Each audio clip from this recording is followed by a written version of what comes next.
დღევანდელ ვიდეოში მოგიყვებით თანამედროვე წონის დასაკლებ პრეპარატზე, ოზემპიქზე, ანუ იგივე სემაგლუტიდზე. ეს მედიკამენტი მარტივად რომ ვთქვათ, ჩვენს ორგანიზმში ზრდის კონკრეტული ჰორმონის დონეს, რომელიც ნორმალურ მდგომარეობაში ისედაც არსებობს და ქვია ინკრეტინი. ამის შედეგად კი სხვადასხვა ეფექტებს იწვევს ორგანიზმში, რის შედეგადაც ადამიანი იკლებს. მაგალითად, ის თავის ტვინის სეგმენტში, მოგრძო ტვინში ააქტიურებს სპეციალურ ცენტრს, რომელიც უწყობს ხელს შიმშილის შეგრძნების დაქვეითებას, ასევე ის პირდაპირ მოქმედებს კუჭზე და აფერხებს კუჭის დაცლას საკვების შიგთავსისგან, რის შედეგადაც იზრდება დანაყრების შეგრძნება და ასევე მცირდება ათვისებული კალორიების რაოდენობა. ამ ყველაფერს კი ეს პრეპარატი ახერხებს სპეციალურ რეცეპტორთან დაკავშირების ხარჯზე, რომელსაც GLP-1-ის რეცეპტორი ჰქვია. მაგრამ ეს ყველაფერი არც ისეთი კარგია, როგორც ერთი შეხედვით ჩანს. ოზემპიქს ახასიათებს ბევრი გვერდითი მოვლენა, როგორც არის მაგალითად გულისრევა, ღებინება, მუცლის სპაზმური ტკივილი ან თუნდაც დიარეა. ეს გვერდითი მოვლენები შეიძლება ისეთი მაღალი ინტენსივობითაც იყოს გამოხატული, რომ ადამიანმა შეწყვიტოს ამ მედიკამენტის მიღება. ამას გარდა არსებობს ეჭვი, რომ მან შეიძლება ფარისებრი ჯირკვლისა და კუჭქვეშა ჯირკვლის ავთვისებიანი პროცესების განვითარებას შეუწყოს ხელი,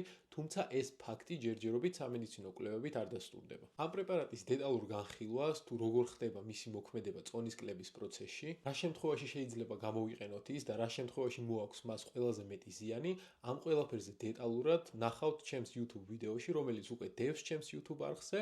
YouTube არხის ლინკს დავტოვებ კომენტარებში, შეგიძლიათ გადახვიდეთ და უფრო დეტალურად ოზემპიქზე და წონის კლებაზე უფრო დიდ მასშტაბიან და გრძელ ვიდეოში გაიგებთ.